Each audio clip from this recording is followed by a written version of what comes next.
Welcome, everyone, and thank you for joining today's virtual conference. My name is Frazier Martins, and I'm your host for today. Dun& Bradstreet, in association with Google Cloud and Brio, is glad to present this virtual conference on a pertinent topic, harnessing the power of SAP on GCP for business agility and insights. Businesses across industries are choosing to run their SAP environments on cloud to modernize their operations and become more agile. It is now widely understood that cloud can significantly pivot an enterprise's progress towards digital transformation. SAP on cloud frees businesses to work smarter, move faster, and do more with less compared to legacy systems. It is also observed that SAP on cloud, with the help of new age tools like AI and ML, can significantly improve availability as well as staff productivity, all while driving an impressive return on investment. Before we begin exploring today's theme, I request everyone to please take a moment and go through the guidelines that have been displayed on your screen.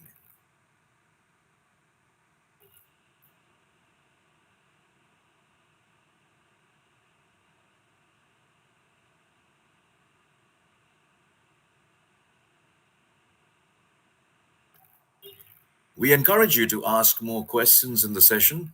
We request you please type your queries in the questions section. These will be taken up in the Q&A session after the panel discussion. You can also use the chat section for sharing your views. A couple of tips though, we want to know you more, so please mention your name and company name when you post your question. You can also mention the person you are directing the question to.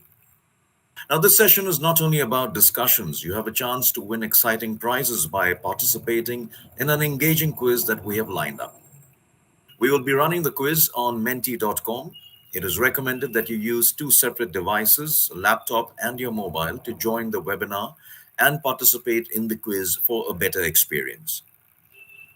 Now, let's take a quick look at the flow of today's session. And for that, please refer to the agenda displayed on your screens right now.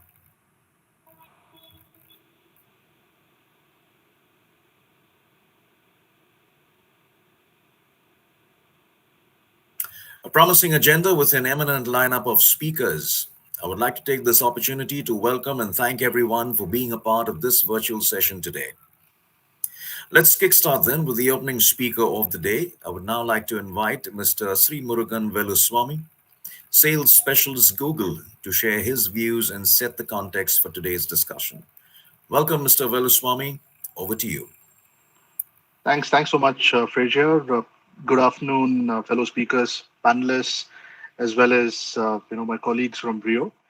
Thank you so much for this opportunity, and thank you for taking out the time, to spend the next 1.5 hours going through the solution.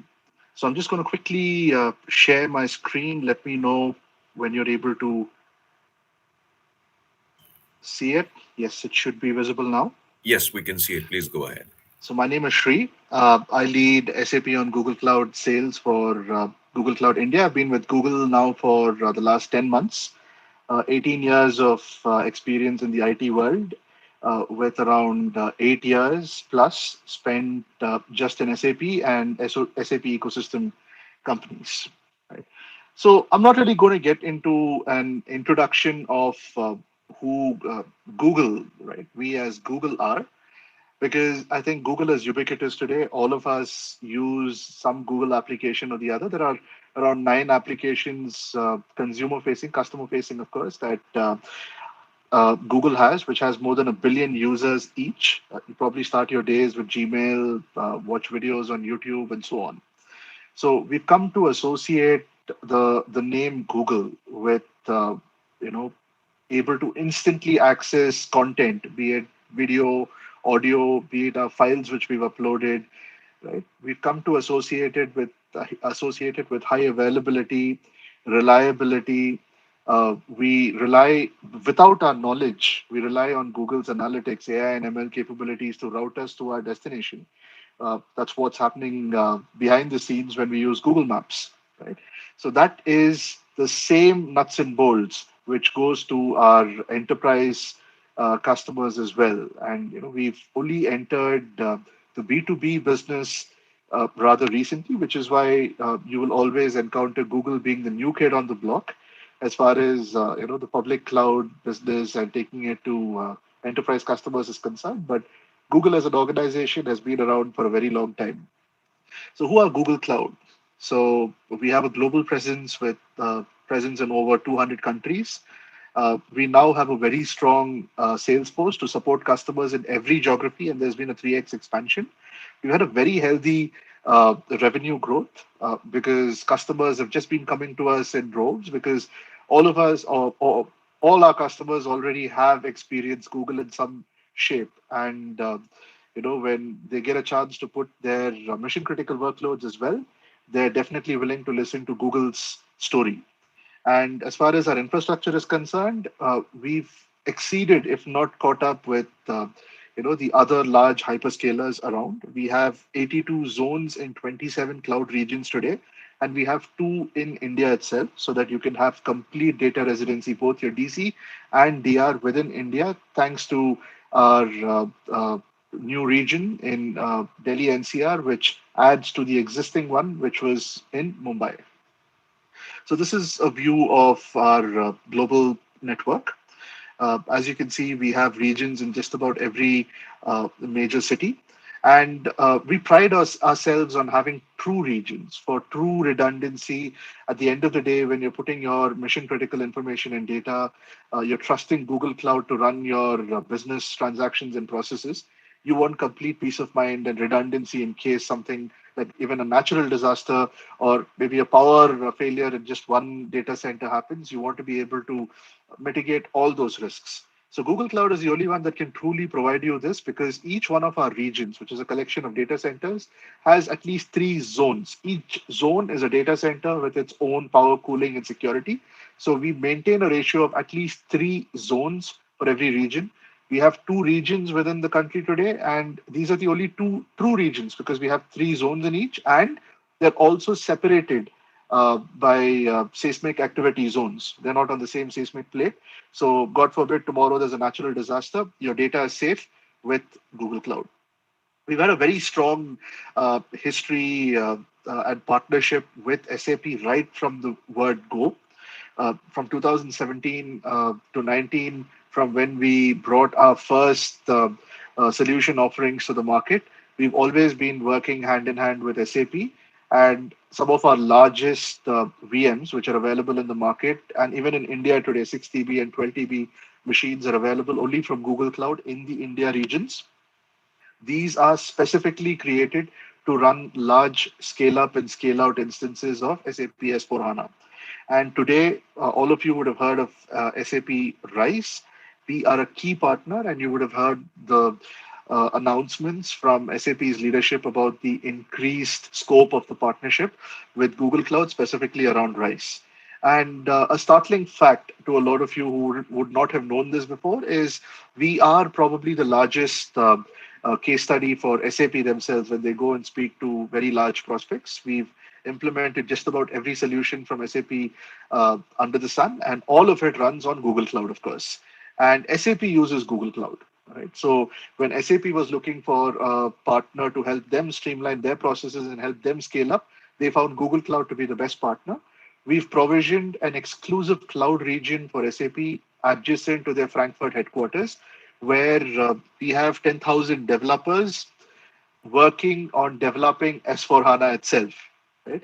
And tomorrow, if a SAP sales guy shows a demo to a customer, rest assured that demo environment is running on Google Cloud. So development of S4HANA as well as the demo systems of S4HANA run on Google Cloud. So all this apart, how do we differentiate technically? Because at the end of the day, customers will not be impressed only with the fact that we are a preferred partner of SAP and we have these unique relationship aspects with SAP. We have a secure global network. which we pride ourselves on. We've invested huge amounts of money and resources into owning directly or indirectly some of the largest, fiber optic undersea cables that connect continents for internet connectivity. So, because of this, uh, a very large amount of the traffic that our customers have can remain within a Google owned network. So why is that important? Because of all the security features that we then provide to your data. We are the only cloud provider who by default encrypts your data both at rest as well as in transit. We custom build and purpose build all of our hardware for ourselves. Apart from chips from Intel and AMD, we probably build, we're one of the largest hardware manufacturers on the planet with one customer, that is us. And all our hardware is embedded with a Titan chip, a proprietary technology which will not allow hardware to even boot up if there is something malicious detected. And we're also subject to 45 plus security certifications globally. So your data is extremely secure perhaps as gold is in the US gold reserve, Fort Knox. Resilient infrastructure. We have a unique feature which differentiates us from the other hyperscalers called live migration, which means that while your production server is running, if there is a maintenance activity or if our AI and ML, which is running on top of the virtual machines, has detected that there is going to be an imminent malfunction or a shutdown, this server will be copied into another healthy node in the same zone, and the traffic will be diverted to that new server. You can perform all your maintenance activities and you can redivert your traffic to the original server. So it's called live migration because the migration happens while your server is running, and your end users don't get to know about this because the shift happens in milliseconds. And this saves huge amount of money because there is virtually no downtime for your customers. And we have always been leading innovation, which brings us to a very important point, because what do you do once you bring your SAP systems onto uh, Google Cloud? Why do customers stay with us for a longer journey? That's because we can extend your SAP systems without modifying them using our integration platform, which is called Apigee. We can also help you leverage the latest paradigms in technology, which are microservices and containers. You can also adopt a hybrid cloud strategy using our platform as a service offering, which is called Anthos. So you can have a single pane to monitor as well as administer all your applications across a hybrid cloud landscape, private cloud, public cloud, whether it's a SaaS application, and so on. So once you have all this data on the cloud, we also have an analytics slash data lake platform called Bigquery.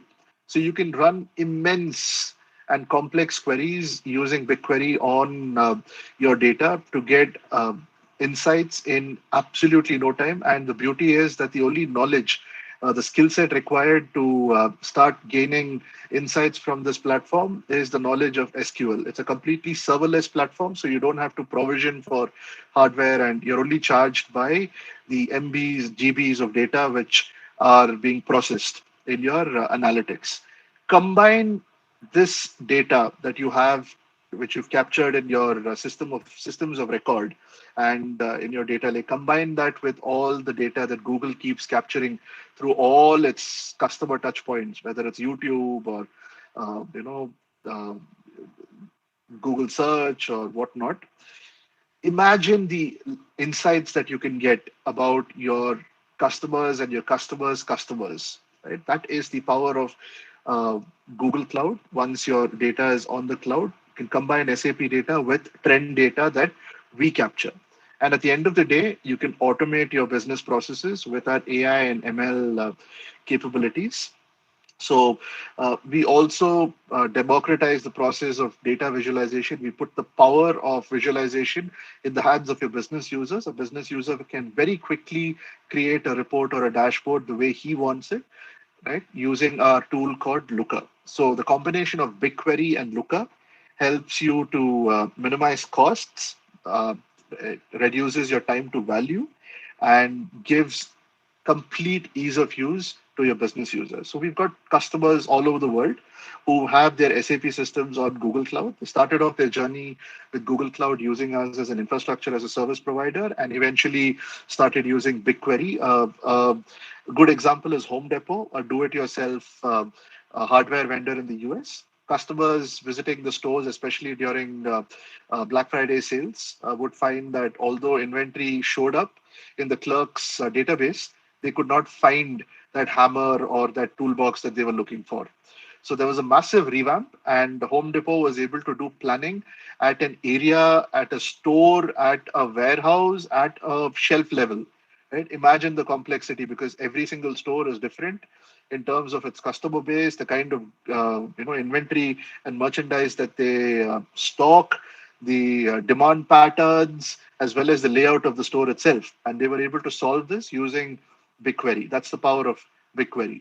And we've had a 5x growth in our customer base thanks to our strong infrastructure as a service offerings, as well as our BigQuery and AI and ML capabilities. So I take our words for it. We also have Forrester and IDC who've done studies of cohorts of customers running SAP on Google Cloud. And they have found that these customers have derived ROIs of 160% with a payback period of less than 6 months. We can share these links with you. And these are templates for implementing SAP on Google Cloud as well.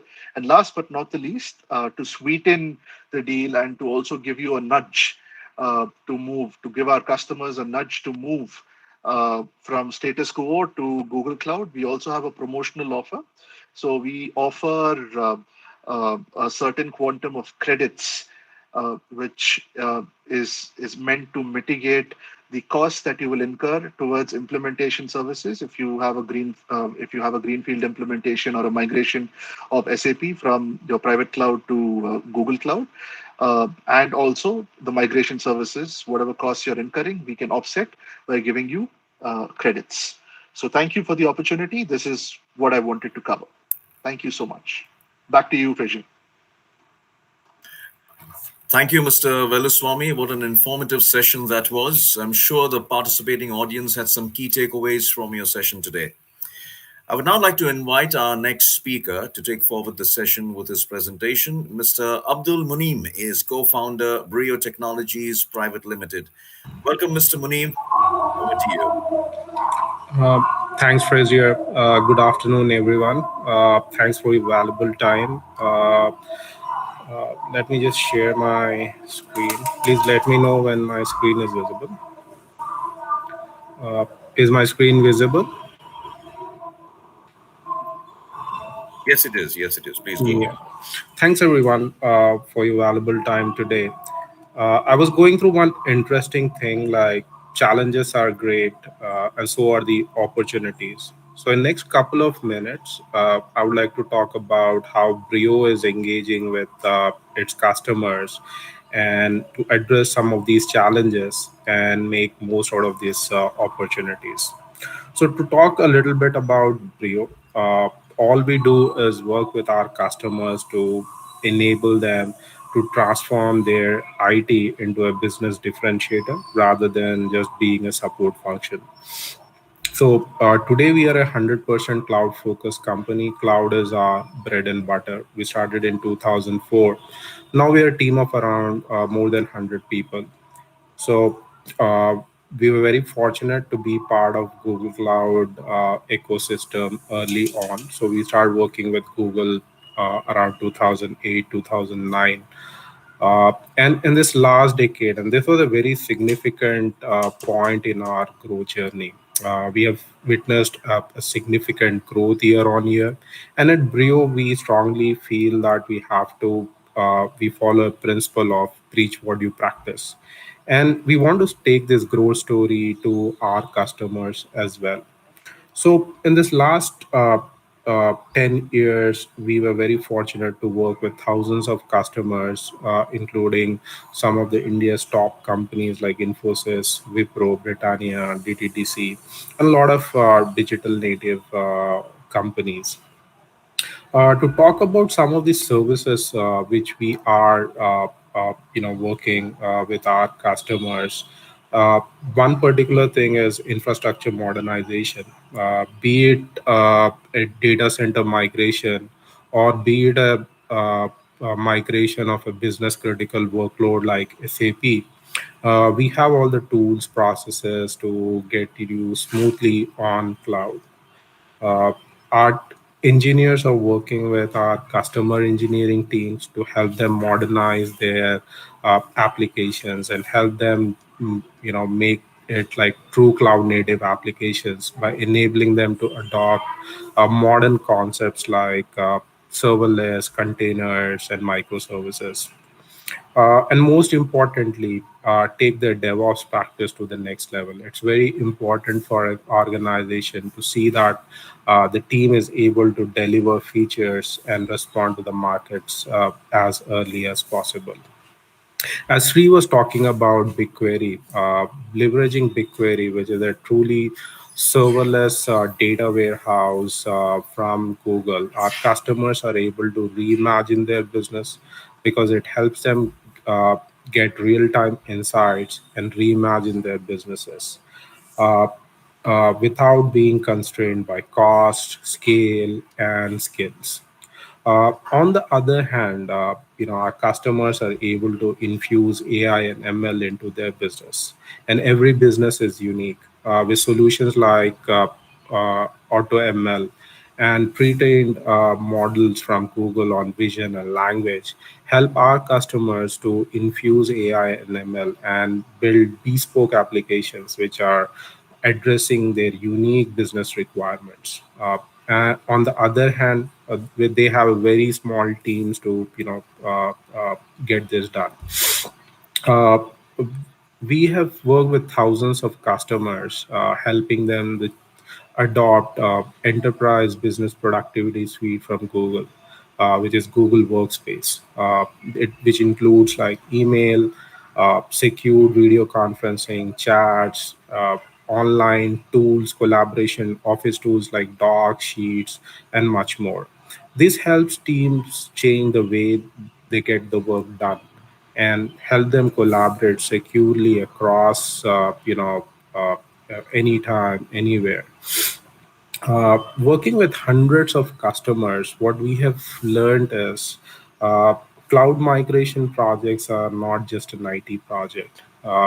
The success of these projects depends mainly on how the organizations handle the change management and the sort of leadership support which is available for that project. Second thing which we have learned is it takes time. Things don't happen over a flip of button and things change for better. It takes time for organizations, and that's the reason we want to be a long-term partner with you to see that how you can get the most out of these migrations. Considering any IT projects, what we have observed is there are three key components for an IT project.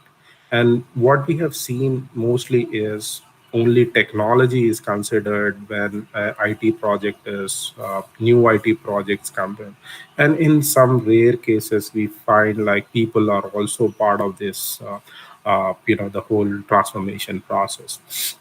But out of our experience working with hundreds of customers, what we have observed is to bring in true digital transformation in an organization, all three components, people, process, and technologies, have to be worked together and in a continuous way. Meaning, when we enable technology, motivate people, and redefine and reimagine the processes, that is where the true transformation comes in.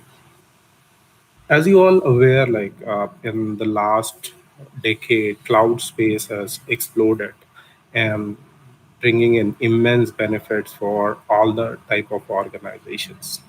And what we have experienced is this is the place where it gets tricky.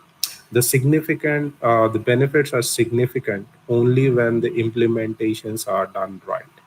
We know far too many CXOs who have undertaken the cloud migration journey only to face delayed timelines, overrunning budgets, employee pushback, skill set issues, and worst cases like loss of data and security.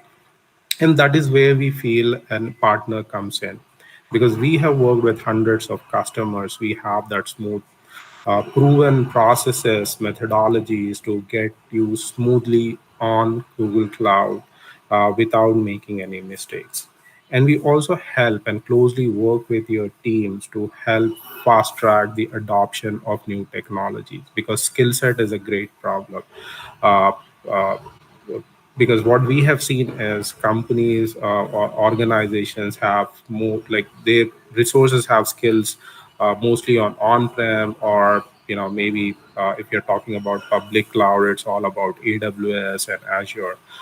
So this is one significant area where we work closely and see that we follow the proven process which Google has come up working with thousands of customers, and see that you get the most sort of this activity. So with this, we would like to catch up with you down the line and understand how Google and Brio can become your trusted partners in your digital transformation journey. So I'd like to thank everyone and hand it over back to Frazier. Thank you. Thank you, Mr. Muneem. What an informative session that was. I'm sure the participating audience had a lot to take away from your session today. We would now be moving on to the quiz. A few instructions to guide you. We would be running the quiz on menti.com, and the link with the login code is going to be shared in the chat window on your screens. I would request everyone to quickly log in on www.menti.com and use the code 79730828 that is displayed in your chat section. I'll repeat that once again. It's 79730828. Or else you can directly log in on the link mentioned in the chat box. And it's important that you kindly stay on your browser once you sign in. Log in with the same email ID with which you have registered for today's session, and you will get some time to answer each question.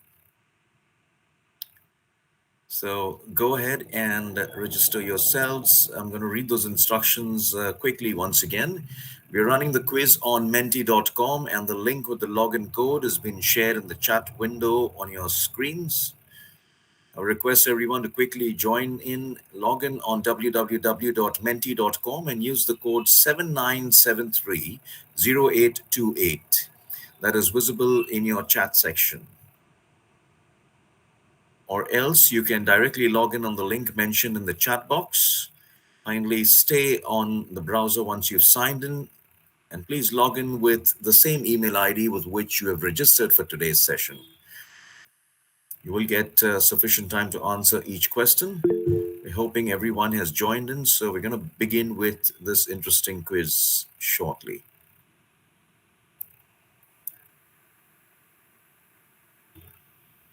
Okay, we can start seeing a few people already joining in, so I'm going to request you to get in as quickly as you can.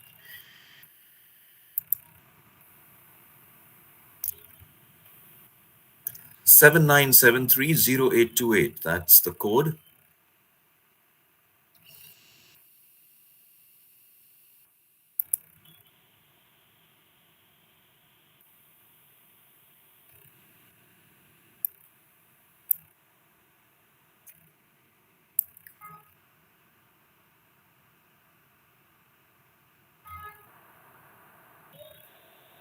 Immediately after this, we're going to have that all-important panel discussion. So we can't wait for that to start. So go ahead, ladies and gentlemen, and log in quickly to menti.com.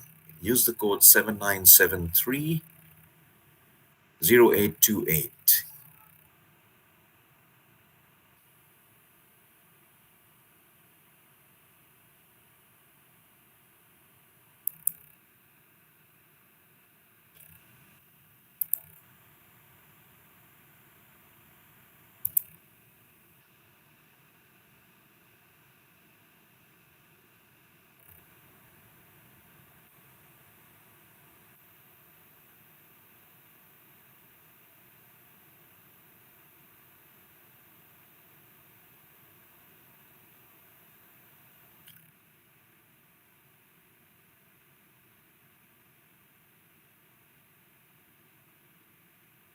think we should be starting anytime now, so stand by for that.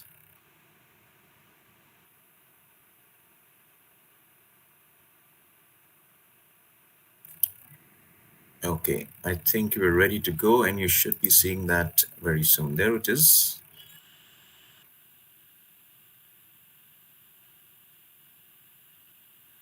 It's important to enter your email address with which you registered for this session so that we can identify the winners once we have them.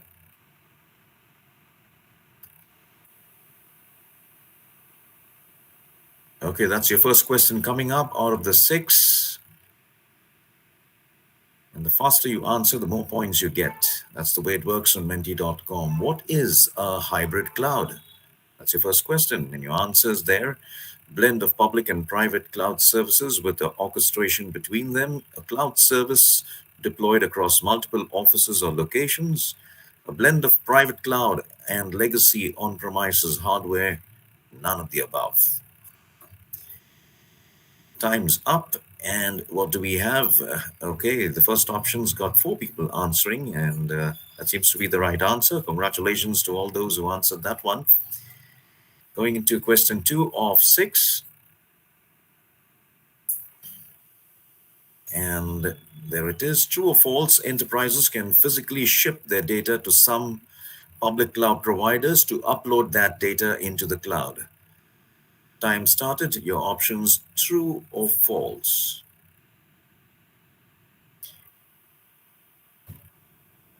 Approaching the end of time. 3, 2, 1. Everyone's voted. The majority has voted for true, and that is the correct answer. Well done, all of you who selected true. Question 3 coming up. There it is. Which of the following statements is true? The operational cost can be increased. The operational cost can be reduced after migration to cloud. Capital expenditure can be increased for cloud migration, or none of them.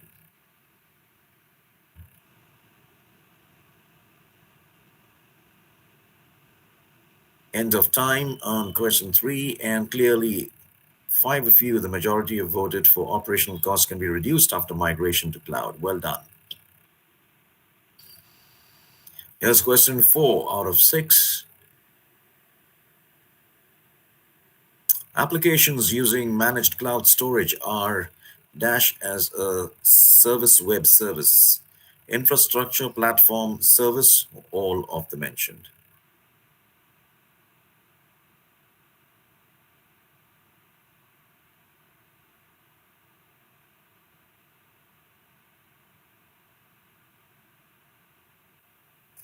Time's up, and the majority have mentioned all of the mentioned, but the correct answer is 1, infrastructure. Okay. Here's the penultimate question of this quiz. There it is coming up on your screens. Dash is a unique attribute of cloud computing. Elasticity, utility type of delivery, low barrier to entry, or all of the mentioned. 5 seconds to go. 3, 2, 1.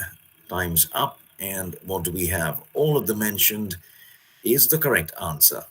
Well done. And here's the last question. Question number 6. Dash is a key cloud service attribute. Abstraction, infrastructure, user interface, all of the mentioned.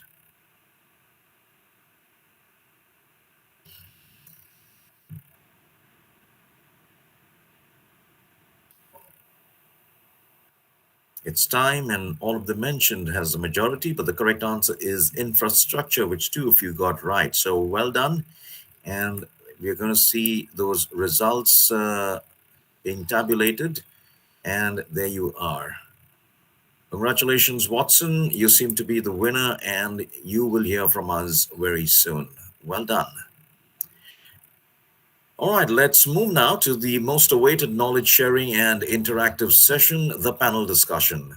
This discussion, as we said earlier, is around the topic, harnessing the power of SAP on GCP for business agility and insights. We have some very interesting names with us here today. The session will be moderated first up by Mr. Shantan Bose, Director Markets, Digital and Global Alliance for Ernst& Young LLP. Thank you, Mr. Bose, for joining us. Our first panelist Our first panelist is Mr. Prince Joseph, Chief Information Officer, Nest Group, SFO Technologies Private Limited. Thank you, Mr. Joseph, for joining us. My pleasure. Thank you. Following him is Mr. Yogesh Kumar, Head IT and CISO, Tata Advanced Systems Limited. Thank you, Mr. Kumar, for joining us. Thank you. Next on the panel is Mr. Vijaya Krishna, GMIT at Bharat Fritz Werner Limited. Thank you, Mr. Krishna, for joining us. Thank you. And without Thank you, further ado, then, President. I'm going to hand it over to you, Mr. Bose, to begin the panel discussion. Have a good one. Go ahead.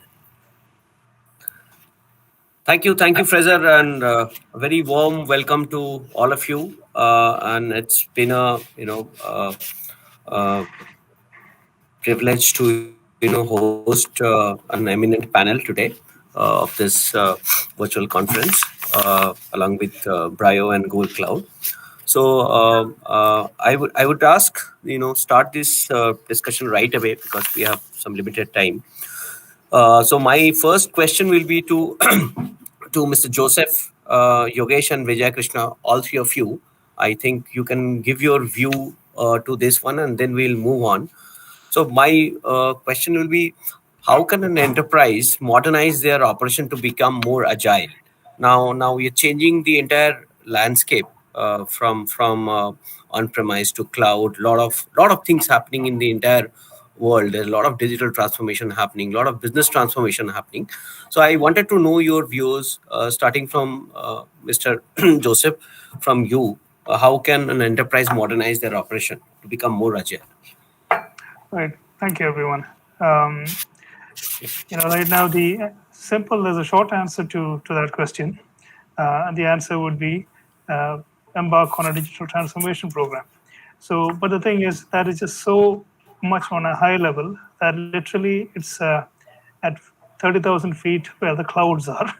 But we need to get into some details where we need to actually make this real for us, where it actually impacts us and gives us a benefit and is going to be a strategy for the enterprise that you work for. But seeing the times that we are and seeing that this is also partly by Google, there is another. Right now, we're sitting at the backdrop of one event where a particular solution provider from Chennai has just gone and become a decacon, and they are actually partnered with Google, is what I understand. But I want to borrow something which the CEO of that particular entity has said, and that is probably going to be an essence which I try to now follow as well, because it made a lot of sense. What he said was that, and this is the essence of Agile as well. You want to go from a project focus to a product focus. You want to go from an output focus to an outcome focused. So if you start looking at this principle and you want to look at the goals that the organization has got, at the end of the day, the CEO is looking at only three things. The revenue needs to be accelerated. Whatever products we are trying to build, the time to market needs to be faster. And the third one, costs have got to be reduced. So in a scenario where you've got so much of volatility, how do you try to achieve these goals? Now, these are large goals. Now, where does IT come in or technology come and play a role to contribute to make these things happen? So if you go back a couple of decades, it was probably not that direct a correlation from what IT was adding as a value. But right now, the first thing, or the first person called to actually find a solution is the IT, is the CIO or the head of the department there, saying that, guys, I need a solution. So now that's something which I'm thinking now as a major shift in the way that I'm experiencing my own job, where you're asked to come and give a solution on all three fronts, which is actually directly contributing to the bottom line of the company. So with the pandemic also, what we have seen is there is a lot of demand for business agility. you need to make a lot of decisions which are going to be faster. Previously, your gestation time could be a year, 2 year, 3 year. You could get away with projects with that kind of gestation times, but now even months is a luxury. So when you're in this sort of an environment, this is where you need to have all the elements that you can put together to give you the resources that can deliver solutions faster for your enterprise, because that is what is demanded of the job right now. So in this context, this is where I would think that positioning certain things like a cloud technology adoption program, when you're in the business for 2 to 3 decades, you have accumulated legacy. There's nobody can say we don't have that, unless you have been a startup in the cloud native world. We all are sitting on a lot of legacy, and there is applications that we still rely on. There are still parts of the business process that is done on an Excel sheet. And these are all admissions that most of the enterprises will still have to do. Uh, there may be AI work happening on one end, but there is also the siloed working happening on the other end. So there has got to be a thought process that looks across the whole spectrum of things. Uh, a slight change or an improvement in the culture that needs to come in. And one of the leverages that I look at is, you're able to do or deliver something which is at the hand of everyone. So the ease by which they get that information is the real true click by which you can prod them to move forward into innovating and thinking in that manner. So I'll hand over, listen to my fellow panelists and hear what they have got to say as well.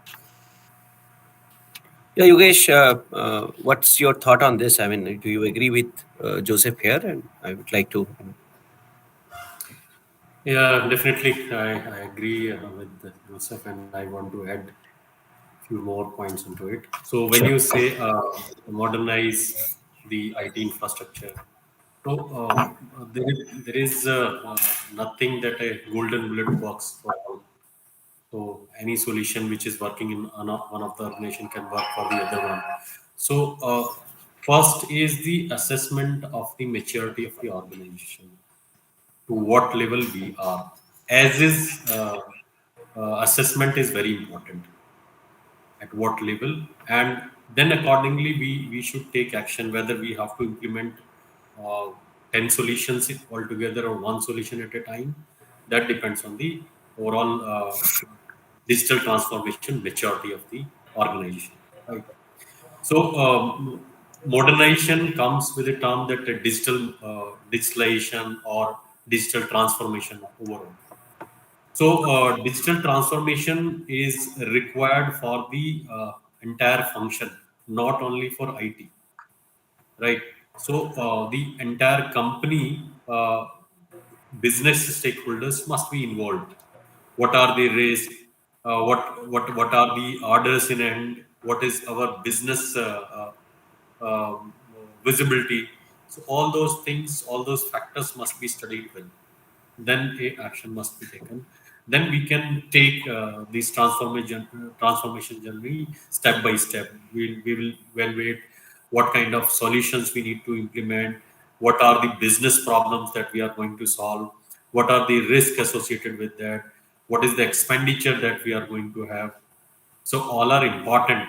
So then once maturity assessment is done, then uh, data safeguarding is important for any organization. I have seen during the digital transformation, we become haphazard, and the data applications, legacy applications are not taken care well. Somewhere some incidents happens, so that should be taken well. That data, where is our data? How to safeguard that? And as you know, no organization is 100% safe. Every organization is vulnerable to the security threat one or the other time. So we should take care of the data security by encrypting it. If data is lost also, then we should have an encryption mechanism, enough I see. encryption mechanism. For example, on the endpoints, then there must be encryption, right? Then change of culture is another important task that we should do. So if we are making organization, bringing one organization from one level to the another level, then the level difference will be there, right? We Sure. want to have a change in the organization. So for change, a culture must be adopted. The people must be involved, and they should be involved in the sense that they should feel that there's some change is going on, and we should participate. And it's not the whole sole responsibility of a one person. It's a collective responsibility of the entire organization, and the at least key stakeholders must be involved, right? So. Yes. Then better governance model we should have. So whatever governance, maximum times what happens that some or the other time we are always behind the governance and compliances, and we do things to make ourselves compliant or governed by certain things, right? So governance and compliance is another thing that we should take care well during the transformation, and we should adopt then the another thing that I want to bring into it, the whatever infrastructure that we are going to invest, we should see the scalability and agility. So so when we invest into the on-prem data centers or on cloud infrastructure, so we should think whether it is applicable to the current environment, and how it is better if we scale out down the line, right?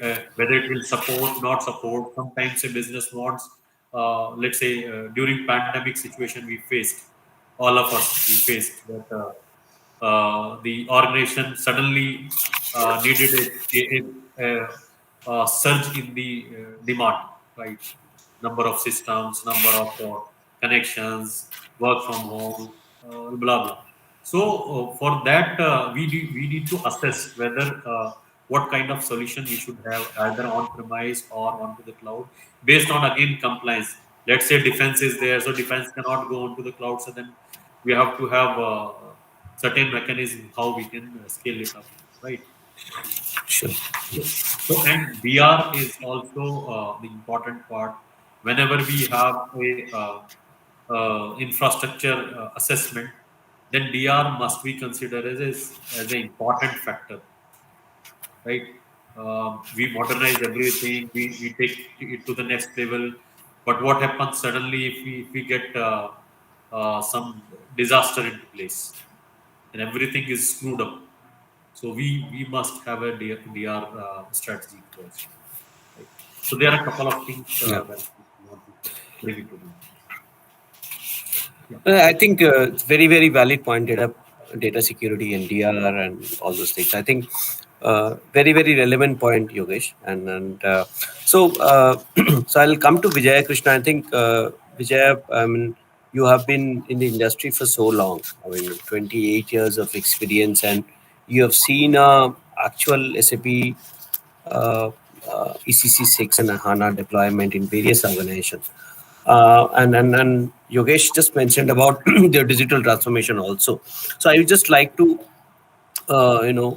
ask you about what is your view on how an operation can become more agile, and how a cloud can help an enterprise to progress on their digital transformation journey.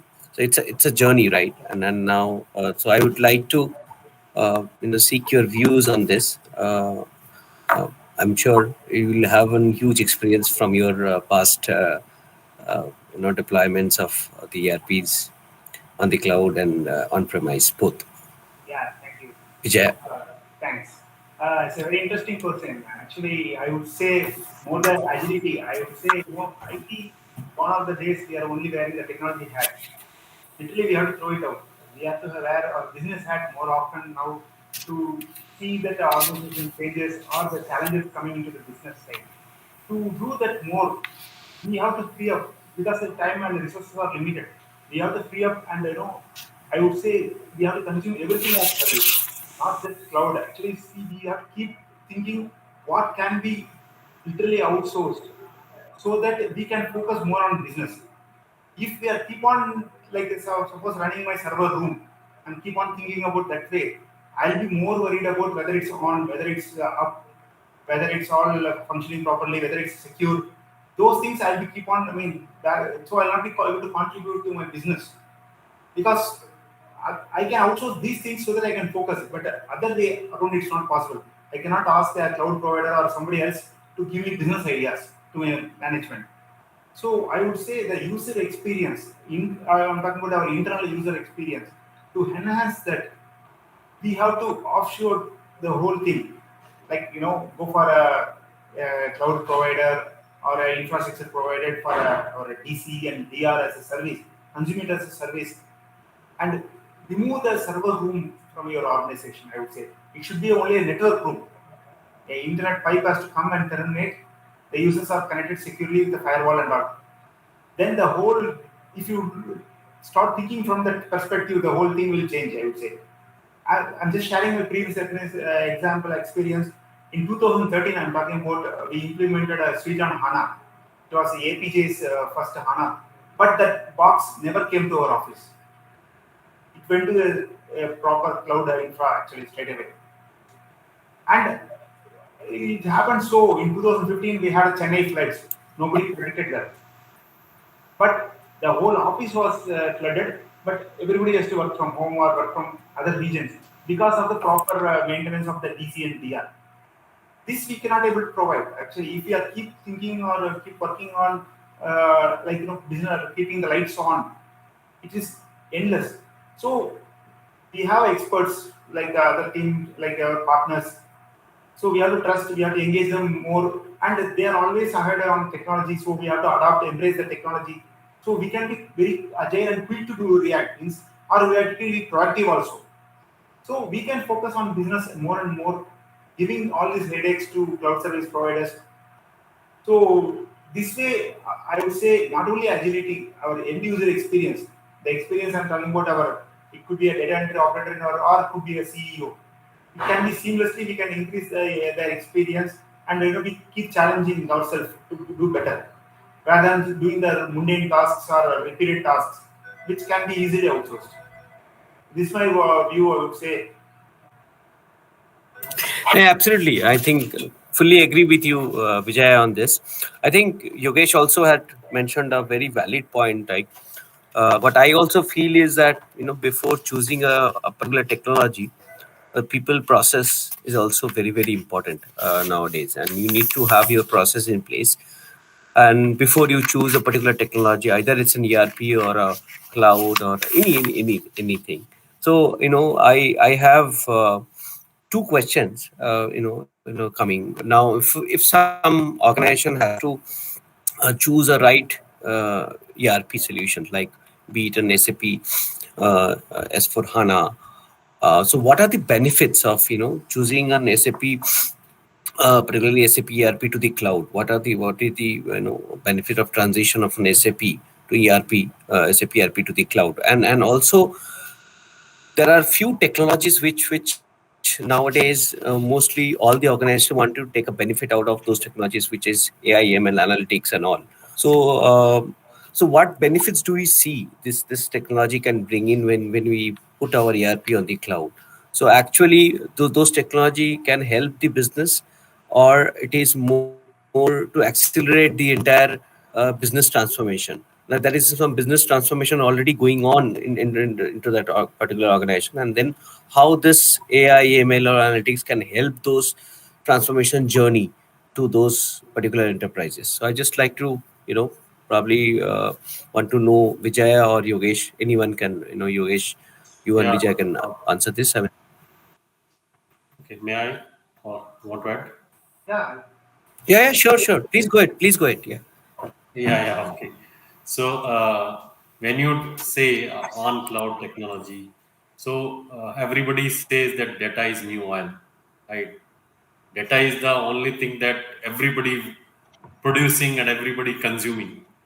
But we need to process that data to make it more informational for anybody to consume, right? And in order to process that data, we need huge computing. the kind of data is producing in a day, it's huge, right? And in the organization itself, it is huge nowadays.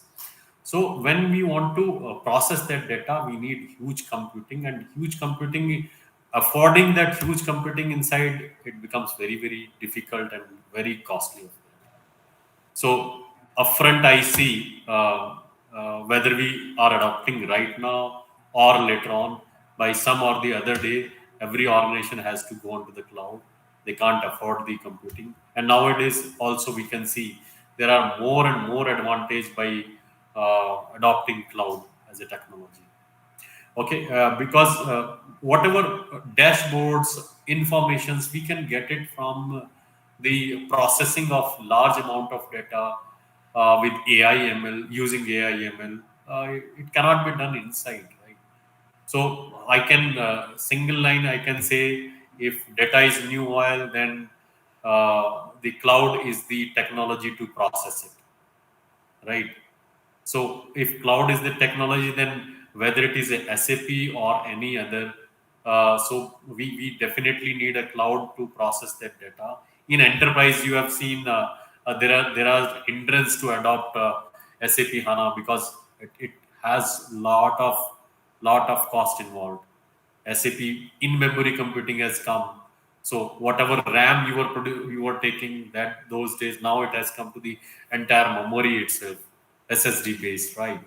So that adds a lot of cost. And going beyond that, using BI, BO, and leveraging other technology. And also one more thing that I want to bring now into note is that currently organization, let's say ERP is built into an organization, so it can process an organization data.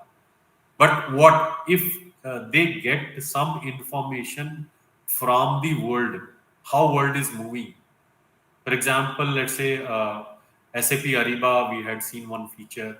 So they can let me know what kind of suppliers are there who can provide me a particular thing and into a lowest cost, right?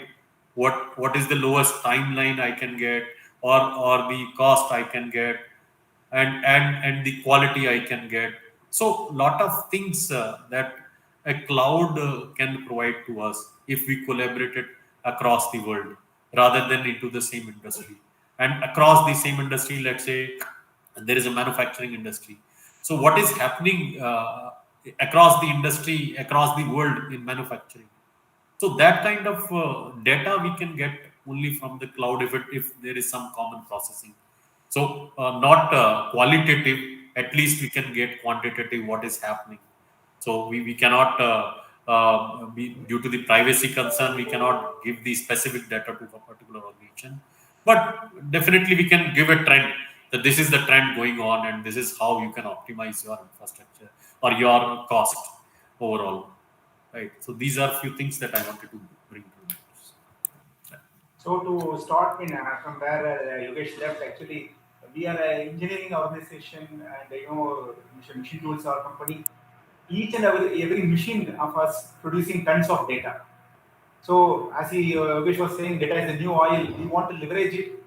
We started creating our own product, and it's a born in cloud. It's a cloud native. So and we turned out a new company called M2 Next from BFW. So what we are actually doing is we are collecting this data, insights, and giving a lot of predictive. And we are talking about machine learning. This tool setups will learn how it actually progresses, and it even stops accidents. It even stops errors. Even the human is fixing something, it will stop. So this kind of smart manufacturing, smart factory, it's all quite possible because we are in cloud, and all the places, the factory, the machines are set up in various remote locations. We can't expect everybody to share data like that. So we are only putting a eSIM or IoT SIMs and pulling the data and putting it to the cloud, third-party clouds. Actually, then from that we are giving a lot of useful insights and analytics to the customers, their CEOs, and also for our service team, so that we can predict even a maintenance, or even you can predict and block the any issues. Suppose unskilled person is trying to operate the machine. Based on the machine learning, how is the past record, how he was doing, even we can stop it so that it will not damage the high value machines. So these kind of things on real time it's possible because of the AI and ML capabilities what we are developed. And also this is as I said it's developed by your youngsters of millennials, and it's a cloud native company. So this really gives us a quick turnaround, and we don't have to wait for infra and DR and all the services. We come consume everything as a microservices from the cloud partner, and quickly turn it around, and whatever ideas coming, we can. I would say from idea to action and real solution, it takes the gestation period is very small now because of we don't have to buy and wait for the capex delivery and all. On demand, we can consume the services from the cloud partner and immediately develop and give it to the so that our TAT is much faster. We are able to develop and we are able to monetize that. That's most important. We are able to showcase the value what we brought to our end customer. And now, on top of physical machine what we are selling, we are also selling this as a service, as a SaaS model. So for that reason only we started this organization, totally a new development organization. It's a cloud native. So this actually that's what I'm saying. Now the things it's gone are the days we are just selling the box machine. And we are able to get it more than that from this because of the advantages we have from the cloud, I would say. I think you have seen both the on-premise journey from starting from ECC 6 to now a new age transformation where you need a faster to market deployment, where you have seen on your own eyes because you're experiencing both these scenarios. So great, Yeah.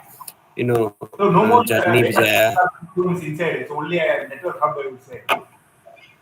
I mean, I'd like to just Sure, pick up from where Mr. Vijaya just stopped, just to add a couple more points, if I may. Sure, Joseph, please go ahead. Okay.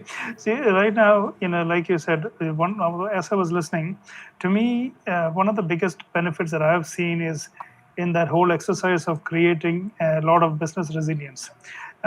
When you wanted to have your high availability, DR, BCP, or BCP is a business part, but then again, enabling that, the whole pain of architecting solutions that actually meets our customer demands. Now, some of my customers are actually Fortune 100 companies, and they are extremely demanding when it comes to standards, compliance, and us evidencing that things are done to that level. So in order for us to achieve that, we had to spend a lot of focus and effort in trying to build this up. Whereas one of the benefits that I've seen is I'm actually going to an already certified environment where I'm able to just leverage this and say, here is a stamp, here is a validation. This environment is already done. I don't have to worry about the resilience part at all, data part at all, storage part at all. Forget about every infrastructure element. At the end of the day, right now, previously I had to make decisions around software, hardware, the integrations, sensors, every layer that connects. Now there's an ease when you move around, especially now. I can share one case where they have a customer who is provided us a particular equipment. He wants to be able to see the output coming out of that. So that's a high value equipment which is sitting in our premise given by a customer. How do we actually enable this? Previously, we could site-to-site VPN, this thing, that thing. But now it's not only them. We also want to see what's happening in the whole plant. Now there's a demand from the factory manager, the materials lead, the CM lead, CEO though is always there. But how do we do all this now? And if you've got plants from two in one city itself or in one state itself, across states, how do we do this? There's no way that we can build this and give them a near real-time visibility unless it's on a layer that is actually managed, where you don't have to worry so much about the ETL part or CDC part or the data ingestion and the analytics and the vision and the visualization layer. All of that can be handled with tool sets available there. And I'm not saying that I've achieved it. I'm saying, but the journey is there and the demand is there, and that's where the play is. So apart from where the cloud provider used to give us infrastructure, now there's tool sets available which makes you smarter. At the end of the day, my objective is, I need my factories to be aware, connected, conscious, intelligent. So it tells you that I've got a problem. Do something about it. Right? Yeah, I think a very, very valid point. and we were all. I think Sri also mentioned the SAP has launched this SAP Rise program, right? SAP with Rise, which have now a new organization which doesn't have an ERP, and they are the first time choosing a right ERP in the market, and where this is a fantastic collaboration which SAP had done with Rise, and where they have three cloud service provider like GCP and Microsoft Azure and AWS, all three together, and customer has a right to choose the right one now, and people where people like the implementation partner going and giving them the right solution, which is the right cloud provider for them. So my question now comes to the choosing the right cloud partner, and what are the best practices after choosing the right cloud partner. uh, what are the best practices to be followed for entirely a migration from on-prem to a cloud, or the entire migration. So there are migration processes available. There are standardized SOPs available for a migration journey, right? Now, I think Abdul can also, come and give his expert, because he's been in this industry for a long time for on this particular migration. So Vijaya, for your experience, you have seen all this, right? You've been on the entire migration journey, the entire transformation journey. So there are two questions here. Now, I mentioned about choosing the right cloud partner, and after what are the key points to choose a right cloud partner? After I choose a right cloud partner, what should be my migration process? I mean, what is the necessity best practices I should follow? I mean, Abdullah, you So can can also I take start. the second Vijay part? can answer. Can I take the second part first before choosing the partner? Yes, yes, absolutely, absolutely. So Please, I would please. Yes. say we should know the clear-cut scope actually, right? For not only for the migration. Yes, I have done so many cloud migrations, third-party data centers and everything. But I will always go with one thing: the exclusions. If somebody says they may be giving 100 pages of what they are going to do inclusion, but I'll be interested always to see the 5-10 lines of exclusion because that is where the real problem may be. So I will see that, and when we are talking about here, let's say we have three known brands as cloud partners. I mean, cloud providers and partners like Brio and any customer. This, I would say, that whatever has been excluded, it has to be included on another side. It cannot be nobody's baby or no man's land actually, because that will be a big pitfall. I would say if we leave it something open like that. So for me, reading the fine print is very important. But more than that, I would be focused more on exclusions. Why it is excluded? If it is excluded, how I've been covered, how I've been protected. If it's my responsibility, am I give that do I have the skill set? Do I have the necessary resources? Otherwise, how to make it included? So I would see this as so that we are. Why I'm saying this? If everything ends well, let's say the period is 3 years or 5 years, whatever we sign. If everything ends well, everybody will be happily smiling and But if something goes wrong, but that too because of these exclusion things, how we are being protected, how we are being covered in this. This is the first thing I'll be looking at any migration or any solution for that matter. I'll be looking at actually. So that is a key for me, so that I understand that. Then after that, the choosing the right partner, I would say, is based on the skill set. I would say because the more we outsource, we want to have the business continuity. That is a key. That's a security and all the aspects. So I would go with the skill set of the partner, the past experience, because not everything is based on cost. Cost comes, I would say, the last. If we are freezing everything, what we want, what is the scope, right skill sets, and we are comparing apple to apple, without compromising on all this quality and not cutting corners everywhere, then we can negotiate and I would say settle for the best cost option. I would say, but don't go only for cost as a mindset because then you may be having problems in the later on. I'm saying. Hmm. I think very valid point. I think I would like to ask this question to, and also to Abdul also can answer on this. And Joseph, you also, what are the key points an enterprise should consider, before choosing a right cloud partner?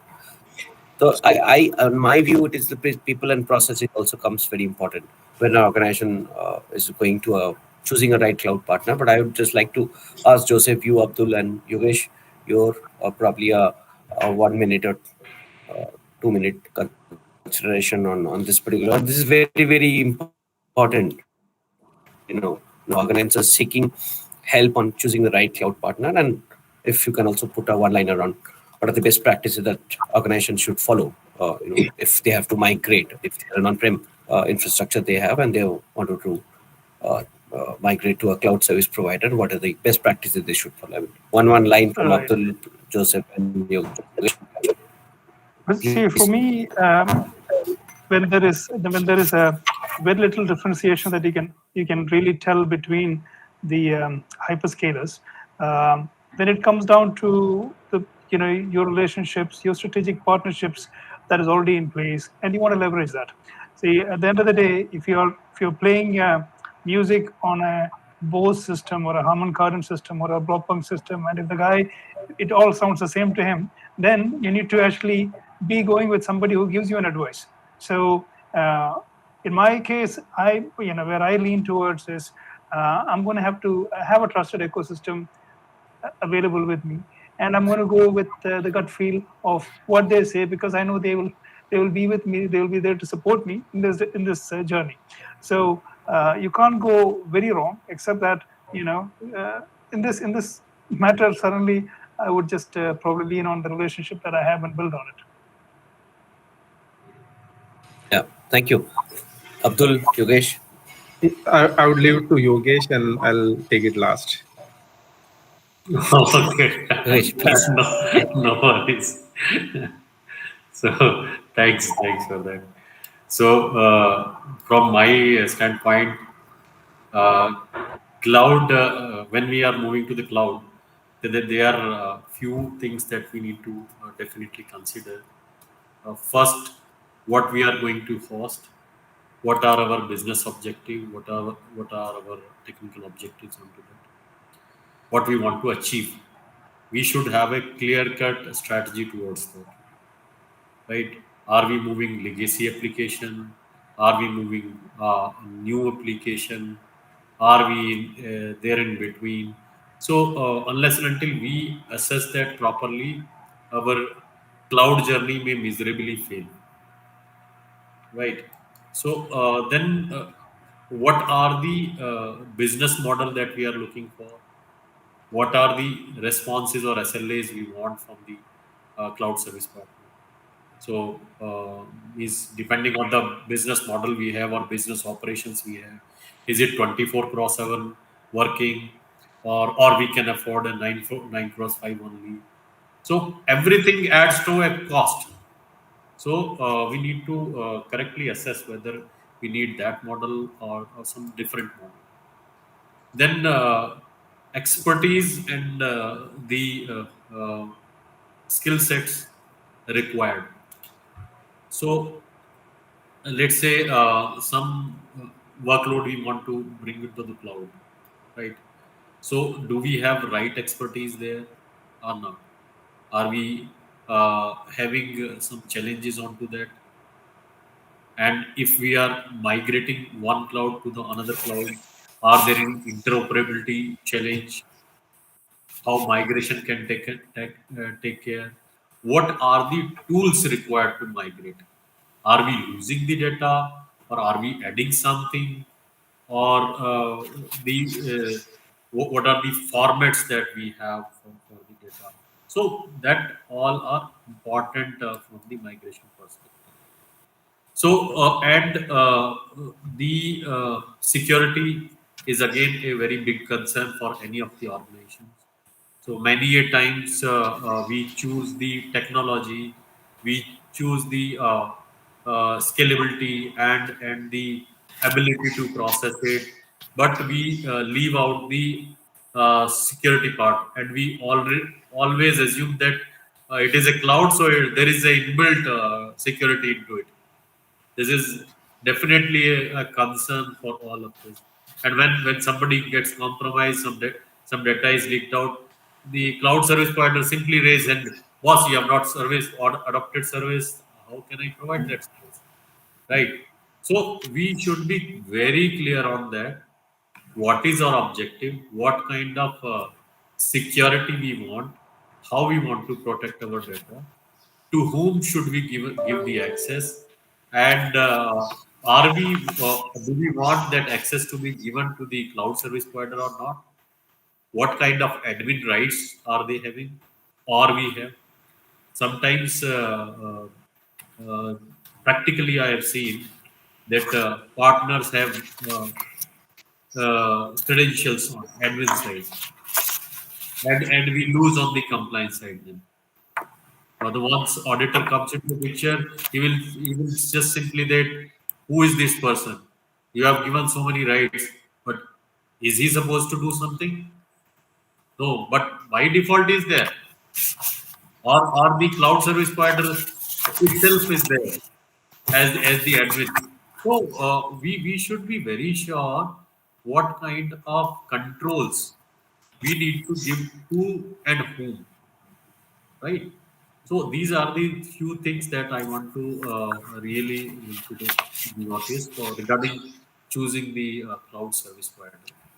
And I think on-premise cloud is again definitely becomes big concern when every technology is going to change onto that side.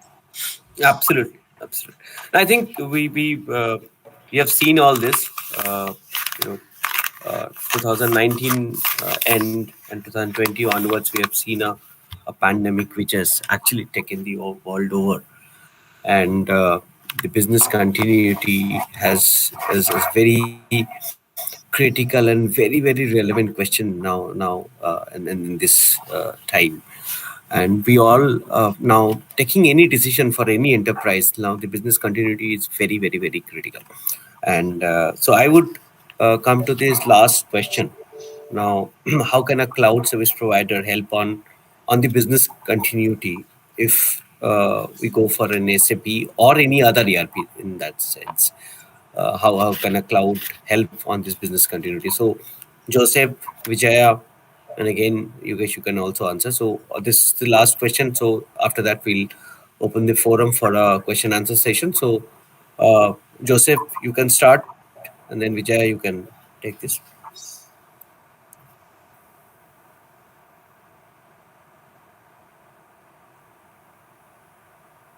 Sorry, sir, I missed that a little bit. So I just say that how can a cloud service provider help on the entire business continuity for any ERP or SAP as for HANA or ECC6 or anything. We have seen the pandemic, and business continuity is very critical. And after the pandemic, we have all experienced the pandemic, and now business continuity is very critical for our all the enterprises in that sense. So I would like to seek your views in this, and Vijay, after Joseph, you can answer. Right. So, Yeah. this is what we mentioned earlier also in the conversation, that the demand for business agility now is now affected by the pandemic in such a manner that we need to enable access to even critical systems like ERP from home, which we didn't have to really plan for earlier in a big way. Now that was only reserved for the IT staff or one of those members who would do certain approvals over weekends, stuff like that. So previously, where we had to worry about only one person on a VPN and running an RDP or something of that sort and getting into the system, we have now moved into a whole different era where a good percentage of the workforce are going to be accessing all of this from a remote location.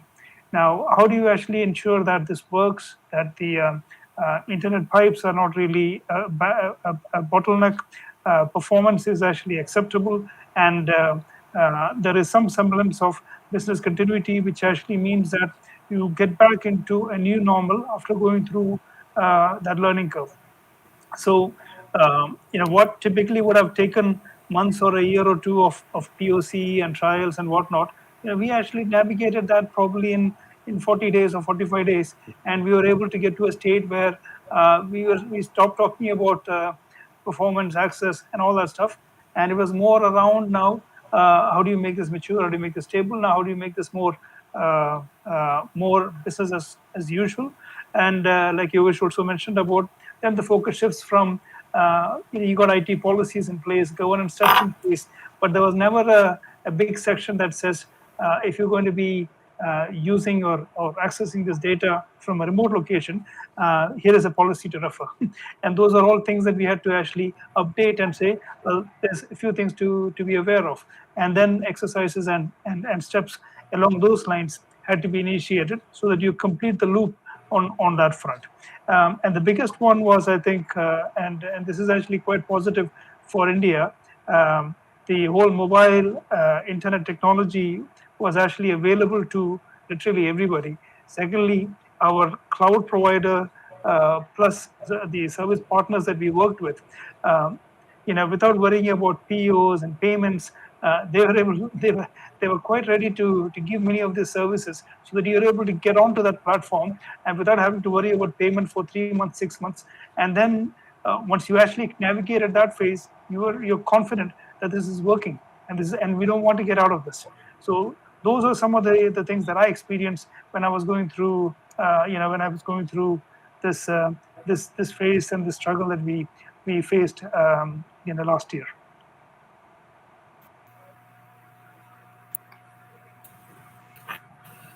Vijaya, your views on BCP? Yeah, see, business continuity, I would say, it is always like buying insurance, right? Everybody will be thinking, no, it's a cost. And because, see, touch wood, nothing happens, they will say it's only something cost, actually.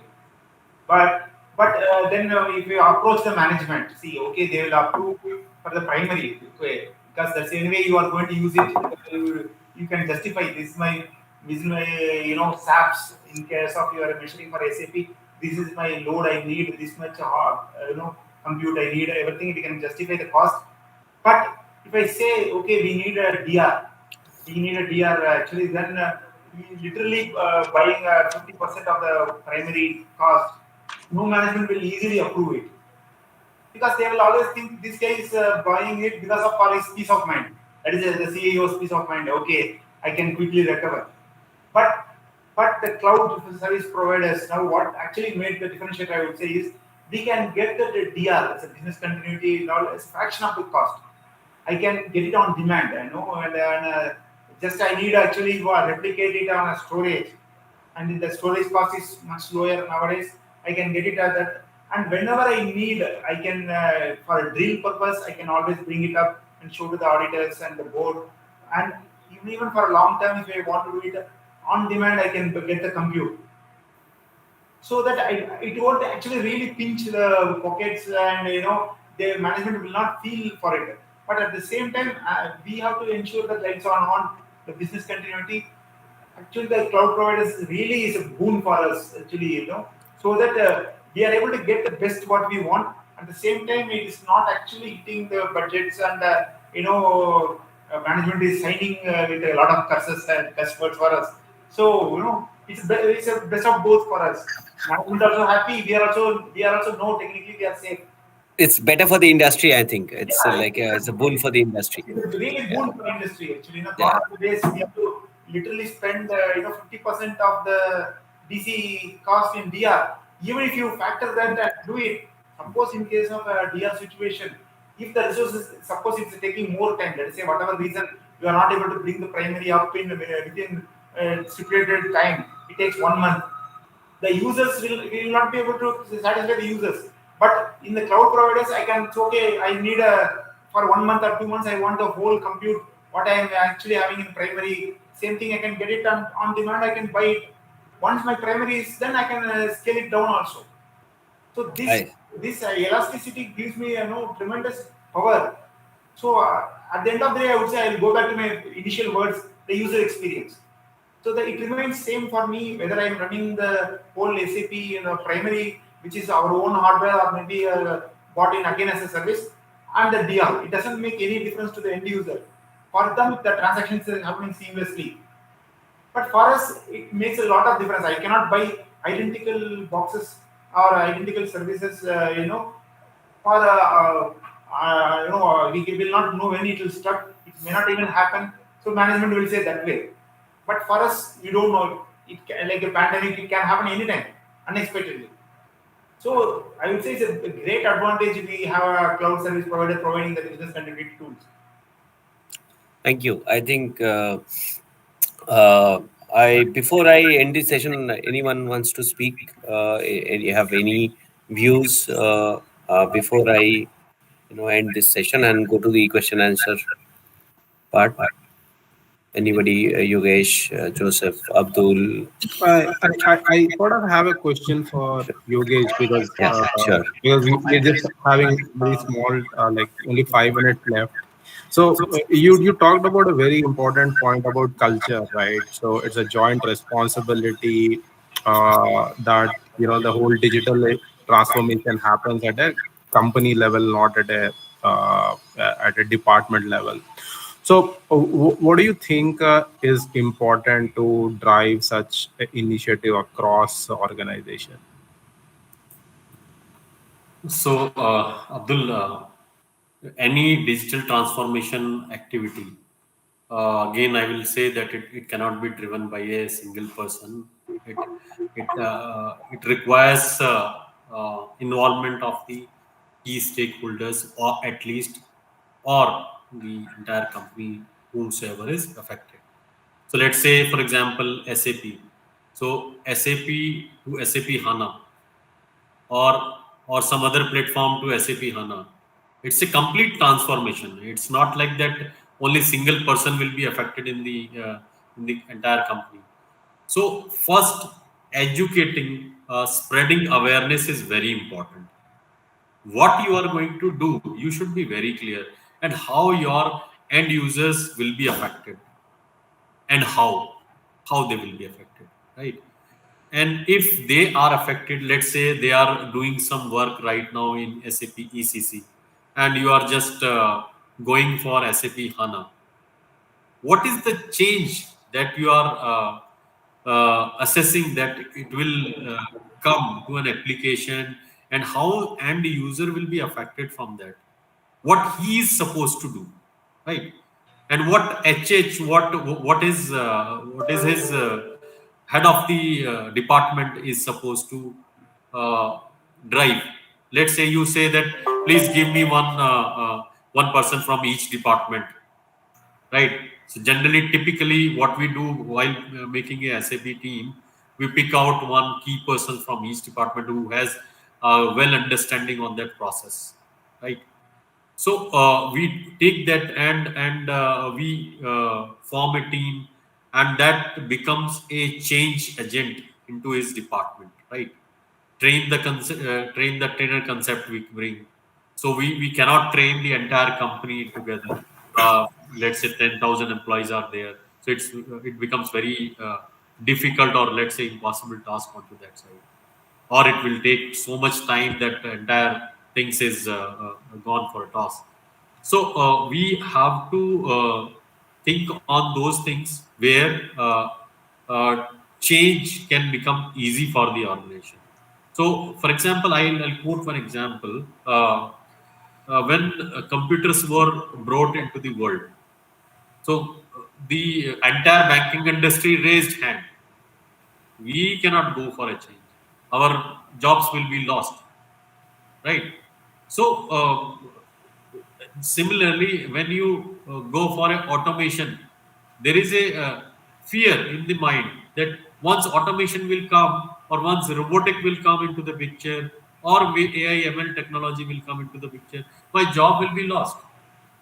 No, it's not like that. We have to be more productive in that case. It's not the like a job will be lost. In case of banking, also, did we find that jobs are lost? In fact, jobs were increased after that, right? So, lot many people got different jobs, and the banking industry came to a boom at that time with the introduction of the computers, right? So similarly, a change in the organization is to be brought from the perspective that all are affected, and all are involved, they should feel that they are the part of that transformation journey. Yeah. It's not like that Abdul is driving or Yogesh is driving that one, right? And only that person is taking care. He is the responsible person. It's not like that. It's a joint responsibility. I think, yeah, very, very valid point, Abdul. So, any transformation, I think, where you need to include, be more inclusive towards the entire organization. It is not only the IT or CIO or CTO function which does involve in the entire transformation. It is HR. It is the manufacturing. It is the finance. It is all the lever of the entire organization, be it any industry you say, and the involvement of the entire all the functions coming together. I think it's very much required for any transformation.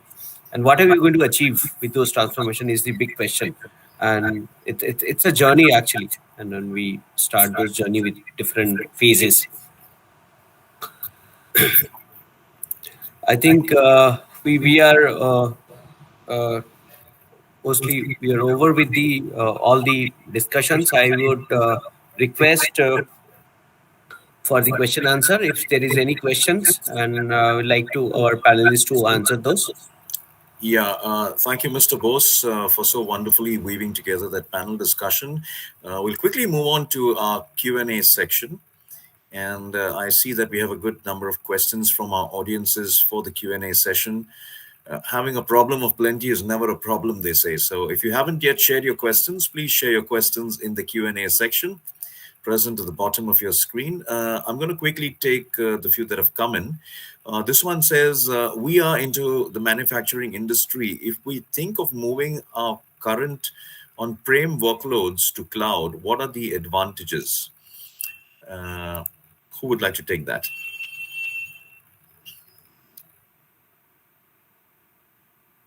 Mr. Vijay, you would like to answer? Yeah, sorry, can you repeat the question? Of course.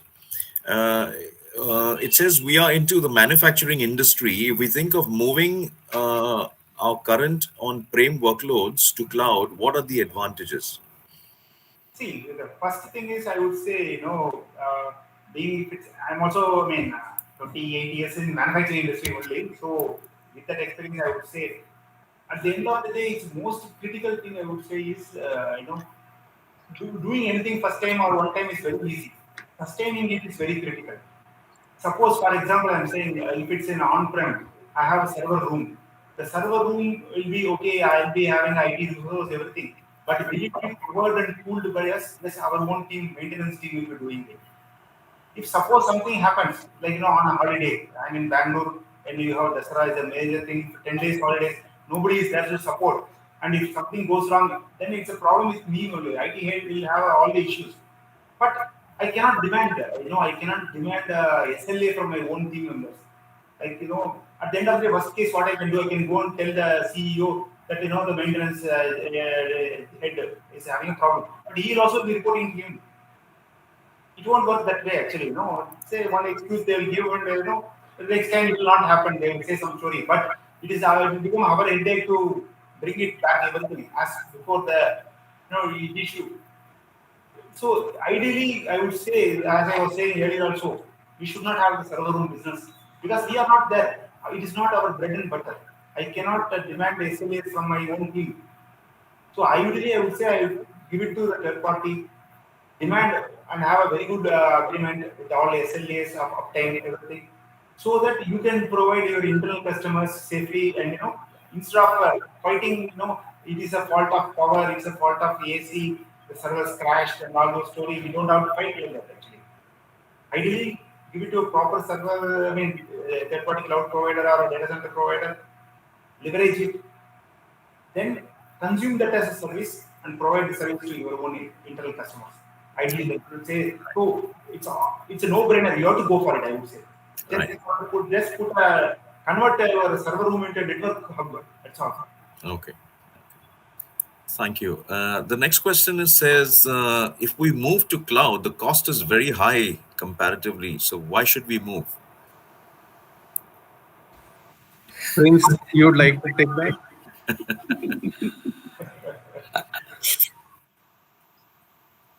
Can I take it this also? Yes, yes, please go Yes, ahead. please. I would say, I don't think that cost is high. My personal opinion.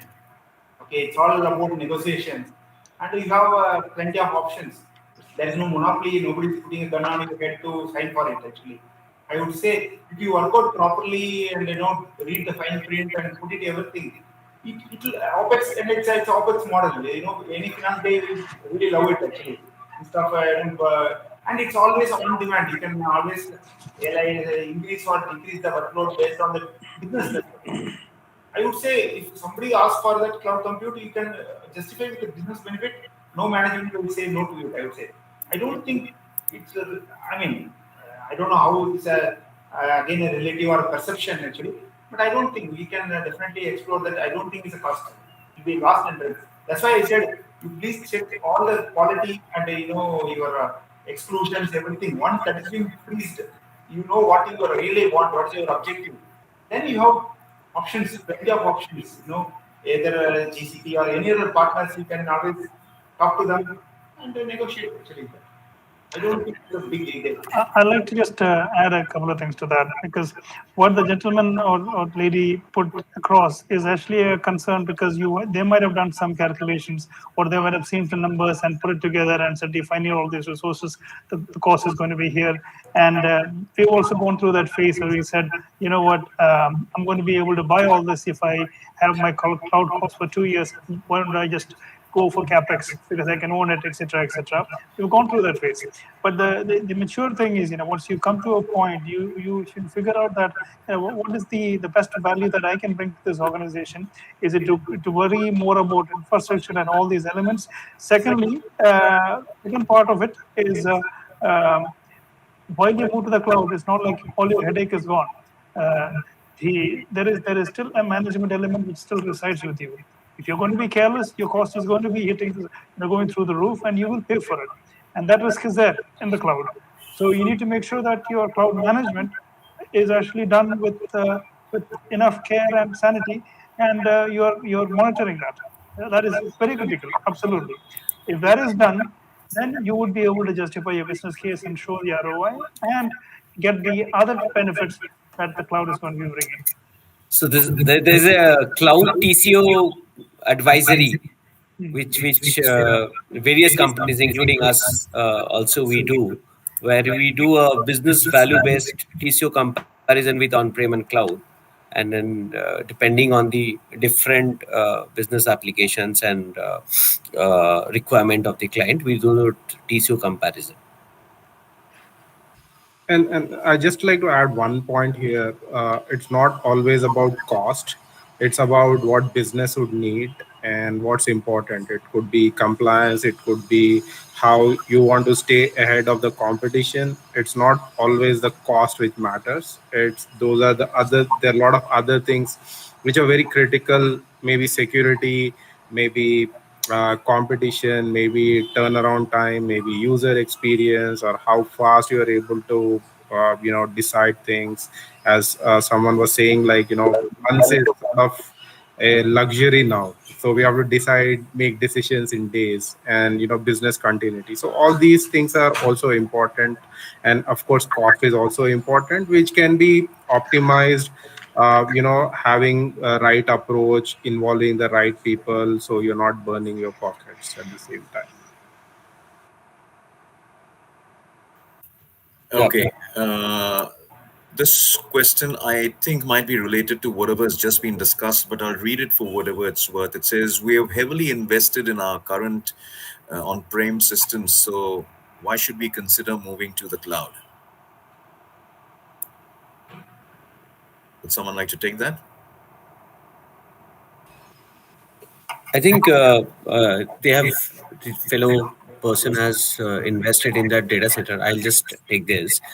I think now to maintain this entire investment is also a huge cost. Maintaining this, either they're maintaining it in their on-premise or giving it to a third party. It's also a huge cost. That's why Vijay also mentioned and Joseph also mentioned. They have to focus on what actually their business is. And if their business is something into manufacturing, manufacturing or retail or consumer goods or anything. I mean, they can focus on their entire business, which they are best at it, and let the specialist focus on their entire infrastructure, cloud, and entire services. I think on the cost, yes, we can actually do an analysis advisory TCO comparison over next 5 years, where he's actually incurring cost of manpower, the annual maintenance services, the hosting charges, lot of charges. I mean, a lot of commercial active services, and we can do a vis-a-vis comparison of the new cloud service provider acquisition cost, and then we can do a comparison of the next 5 years again. And again, Abdul mentioned about the business value and what is the business outcome or the value moving to a cloud the enterprise will get. That also needs to be monetized and put into that TCO comparison. I think that is what the actual comparison would like, and probably the enterprise will able to visualize that. I hope anything you want to add. Yeah, not only that, I mean, your existing infrastructure needs, your storage needs, your compute needs are anyway growing year on year. Right. Even if you don't grow, you still have storage needs, which is just going to grow because you need resources for that. Yes. So we can repurpose quite a lot of this for that. And there are always areas where we provide less resources in any case, to development, to testing, to a different environment, to R&D, to several of those innovation projects which need these external environments. Now, I think there's a lot of repurposing that we can do, because what I've seen is ad hoc, when these things come up, we actually go and buy again. Whereas I think if you were able to repurpose this, then you're able to have a cloud strategy, plus you can have a good methodology for sweating all the existing assets, so you're actually getting the best of both worlds. So that just needs to be thought through.